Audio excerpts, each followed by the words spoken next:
standing emergency? What's the standing emergency? My mom and daddy are having a fight. Is he hitting her? Stop it!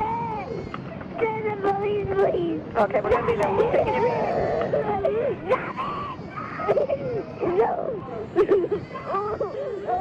Let me talk to you. Where's your mom? Fighting again. What's going on? They're having some fighting because this is bingo forever and ever. They always have this because he has a cousin. He's always drinking beer and getting drunk. And Mom. What's his name? What is his name? Your father's name? He's my stepfather. Okay, how old is he? What's going on?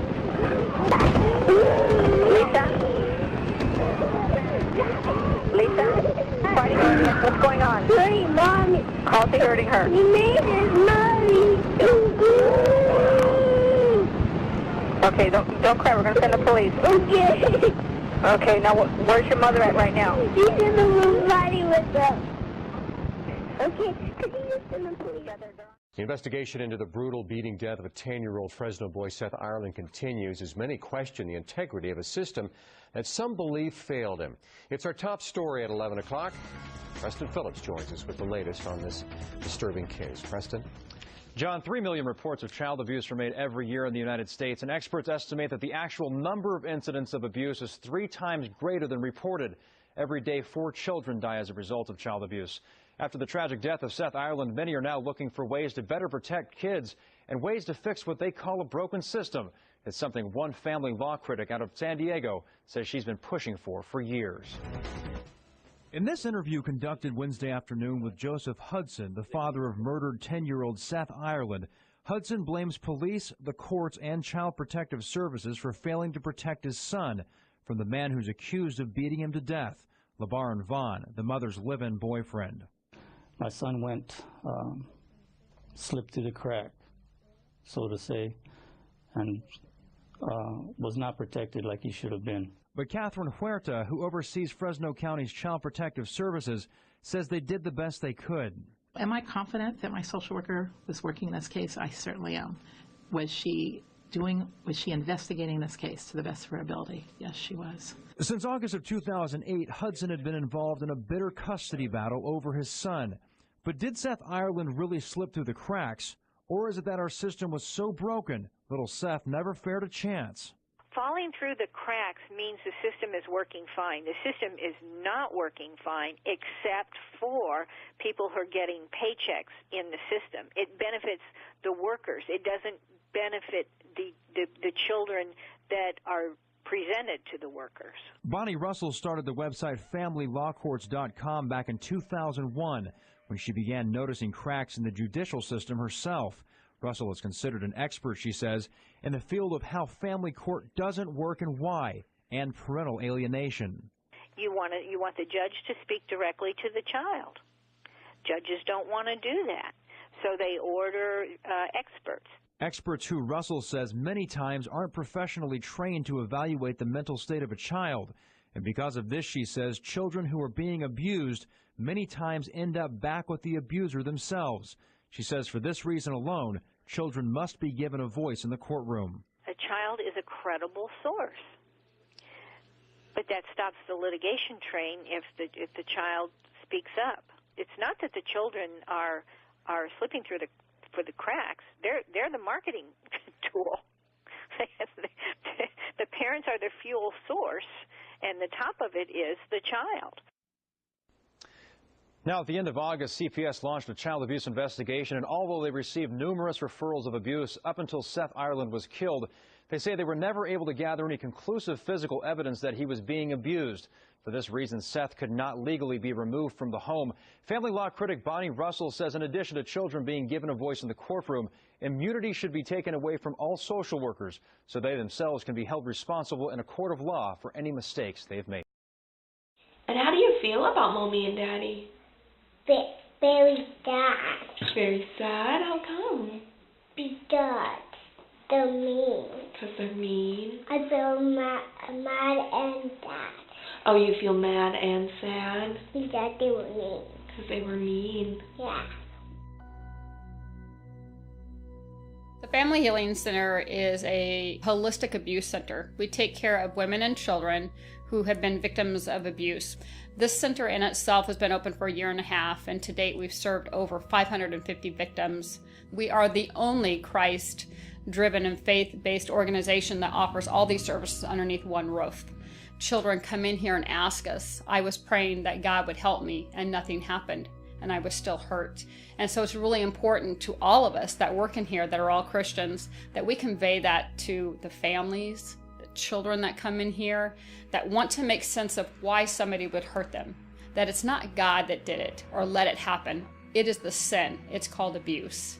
I think a lot of Christians, and speak from myself and other Christians that I talk to, they think, oh, it's not going to happen to me. It's not going to happen to anybody in my family. But I can tell you, if we were to have a show of hands, how many people in our congregation that this has happened to or touched their lives in some sort, the majority of them would raise their hand. April is National Child Abuse Awareness and Prevention Month. I can tell you that abuse just doesn't happen in April. It happens all the time. We actually have what we call Blue Sunday, which is the day this is being shown, that we actually ask nationwide that people stop and pray for children who are abused on all levels. Do you still live with mommy and daddy, or do you not live with mommy and daddy? I don't live with my mommy and daddy. Okay. How do you feel about not living with them? I miss them. You miss them? And I love them even if they're mean. And you love them even if they're mean? Yeah.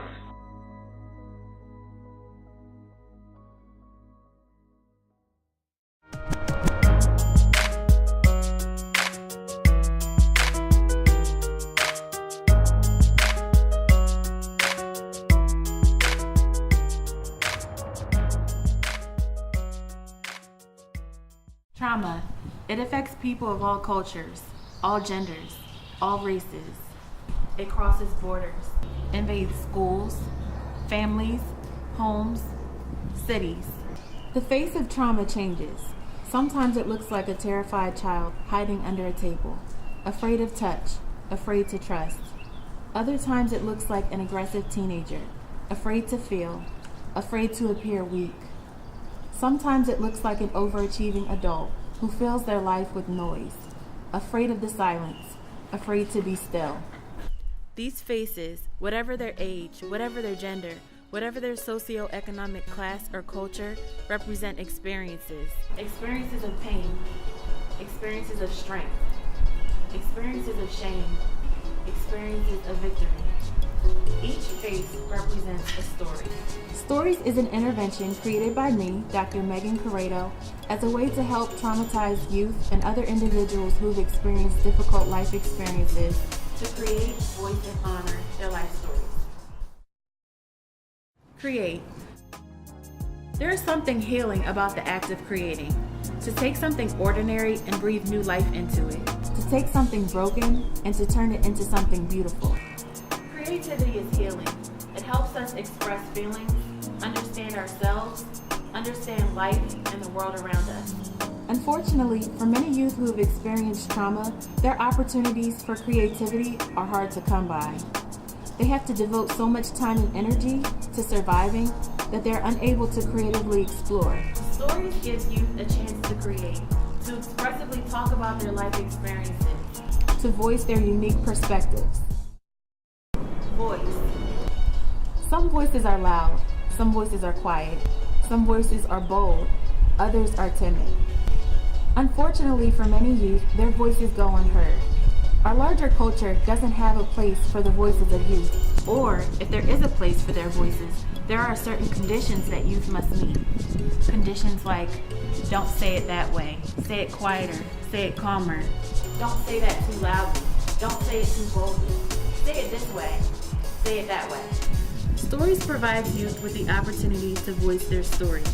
Using words, using dance, using music, using proper language, or using slang, they're able to express and voice their life experiences in whatever way makes the most sense for them.